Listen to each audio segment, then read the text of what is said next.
चुनाव के समय सीट बंटवारे का मतलब क्या होता है। जी हाँ, नमस्कार दोस्तों, मैं अमित कुमार मौर्य और आप देख रहे हैं Maurya technical support YouTube channel, जिसमें आपका बहुत बहुत स्वागत है।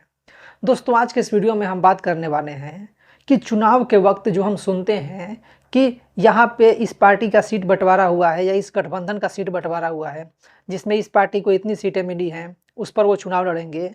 तो आखिर ये सीट बंटवारे का मतलब क्या होता है और इससे क्या फ़ायदे होते हैं। तो सबसे पहले बात करते हैं कि सीट बंटवारा क्या होता है। तो सीट बंटवारा जो होती है वो एक गठबंधन के अंदर जितने भी राजनीतिक दल होते हैं उनके बीच में जो टोटल सीट होता है जिस पर चुनाव लड़ना होता है, टोटल जो क्षेत्र होता है चुनावी क्षेत्र, उसका बंटवारे को सीट बंटवारा कहा जाता है। जैसे मान लीजिए कि अभी बिहार में चुनाव होने वाले हैं, ठीक है, और बिहार में टोटल विधानसभा की 243 यानी कि 243 सीट्स हैं, ठीक है। 243 टोटल सीट है बिहार में विधानसभा की, ठीक है। अभी अगर हम वर्तमान समय की बात करें तो बिहार में मुख्यतः जो 3 पार्टियां हैं या 3 गठबंधन हैं वो चुनाव लड़ रहे हैं। सबसे पहला है एनडीए, ठीक है, यानी कि नेशनल डेमोक्रेटिक अलायंस, जिसमें कि भाजपा, जेडीयू और ये एलजेपीआर, ठीक है, इसके अलावा हिंदुस्तानी अवाम मोर्चा, इसके बाद आरएलएम, ऐसी ये सब पार्टियां हैं। इसके बाद दूसरा है महागठबंधन, ठीक है, जिसमें आरजेडी, कांग्रेस, कम्युनिस्ट, वीआईपी ये सब पार्टियां हैं। और तीसरी है जनसुराज, ठीक है, जो कि अकेले चुनाव लड़ रही है, वो किसी के साथ गठबंधन अभी तक नहीं की है। तो मान लीजिए कि एक गठबंधन है जिसका हम कोई भी नाम मान लेते हैं, ठीक है। हम एनडीए नाम मानकर नहीं करेंगे या महागठबंधन नहीं मानेंगे, क्योंकि सीटों हमें यहाँ पे सिर्फ समझना है, ठीक है।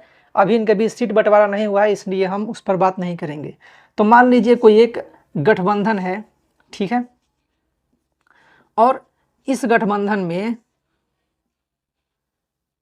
4 पार्टियां हैं, मान लीजिए ए, बी, सी और डी, ठीक है। एक बात याद रखिएगा कि जो सीट बंटवारा होता है वो दोस्तों के बीच में होता है, ठीक है। जैसे मान लीजिए 4 पार्टियां हैं जिनमें दोस्ती है, जो एक साथ हैं, जो एक साथ चुनाव लड़ रहे हैं, वो क्या करते हैं कि अपने में सीट बंटवारा करते हैं। जैसे मान लीजिए 243 सीट है बिहार में विधानसभा की, तो कितने सीटों पर कौन चुनाव लड़ेगा ये डिसाइड किया जाता है। जैसे मान लीजिए कि ए जो है वो 101 सीटों पर चुनाव लड़ रहा है, ठीक है। बी जो है उसको 99 सीटें दी जाती है, सी को 23 सीटें दी जाती हैं और डी को 20 सीटें दी जाती हैं, ठीक है।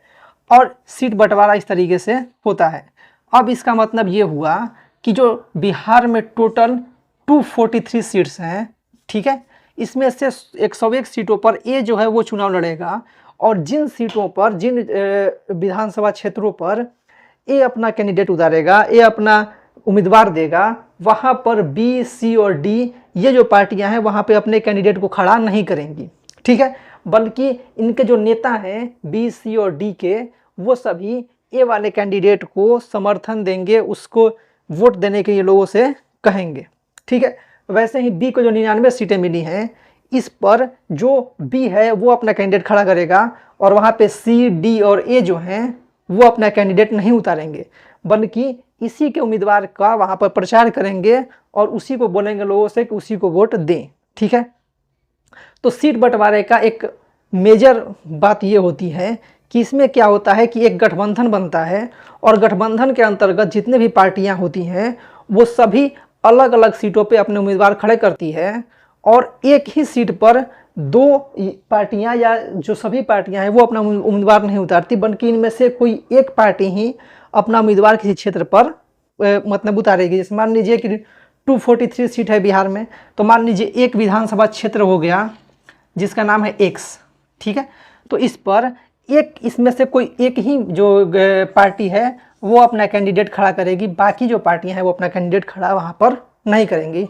वैसे ही मान लीजिए इसके बगल में एक और विधानसभा क्षेत्र जिसका नाम है वाई, तो वाई पर जो कैंडिडेट खड़ा होगा वो इसी में से किसी एक का होगा, बाकी 2 का नहीं होगा। जैसे मान लीजिए ए जो है वो एक्स पर अपना कैंडिडेट खड़ा करता है, तो बी, सी और डी अपना कैंडिडेट वहाँ पे खड़ा नहीं करेंगे।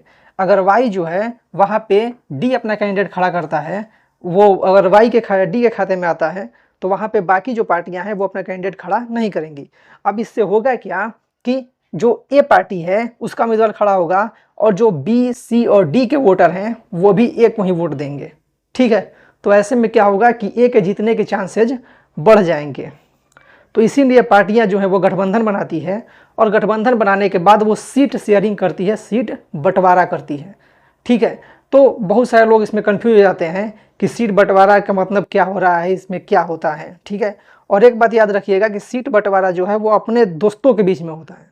ठीक है, जो अपोजिट पार्टियां हैं जिनसे हमको लड़ना है, जिनसे भिड़ना है, जिनसे जीतना है, उनके साथ सीट बंटवारा नहीं होता। सीट बंटवारा उनके साथ होता है जिनके साथ मिल करके हम चुनाव लड़ रहे हैं, और अगर हम चुनाव जीत जाते हैं, हमारी सरकार बनती है, तो सभी पार्टियों के लोग मंत्री बनते हैं। ठीक है, सभी पार्टियों के लोग मिल करके सरकार चलाते हैं। वो अलग बात है कि बीच में अगर विवाद हो जाए तो कोई भाग जाता है, कोई मतलब हट जाता है गठबंधन से बाहर, वो अलग चीज़ें हैं। लेकिन बेसिकली अगर मान लीजिए ये चारों मिल करके चुनाव लड़ रहे हैं, एक साथ हैं, गठबंधन में हैं, और ये जीत जाते हैं मान लीजिए चुनाव, तो ये सभी के एक किसी एक का उप मुख्यमंत्री बनेगा, बाकी किसी का उप मुख्यमंत्री बनेगा, लेकिन मंत्री सभी के बनेंगे और सब मिल करके सरकार चलाएंगे, सब मिल करके जनता की सेवा करेंगे। ठीक है, और अपना भी सेवा करेंगे। तो इस तरीके से ये सिंपल बात होती है सीट शेयरिंग की। ठीक है, बाकी जब सीट के ऐलान होगा तो आपको पता चल जाएगा कि किसको कितनी सीटें मिलती हैं।